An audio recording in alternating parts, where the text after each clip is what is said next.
ఓట్స్కి నానబెట్టుకున్నాయి. ఇవి already 10 hours అయిపోతుంది. ఇవి క్లాత్లో చుట్టేస్తే మనకు మొలకలు వచ్చేస్తాయి అన్నమాట. మళ్ళీ మీకు మొలకలు వచ్చిన తర్వాత మళ్ళీ ఒక వీడియో అప్లోడ్ చేస్తాను. వచ్చేసరికి లంచ్లోకి brown rice overnight soak చేసుకుంటే తొందరగా ఉడికిపోతుంది.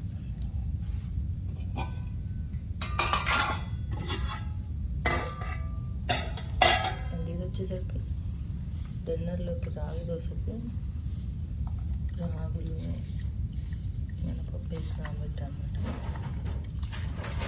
ఇది వచ్చేసరికి డిన్నర్కి.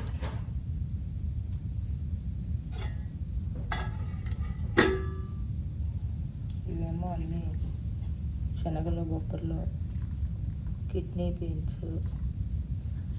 ఇవి బ్రేక్ఫాస్ట్లోకి నానబెట్టాను. ఇవి ఉడకబెట్టుకొని తినేవి.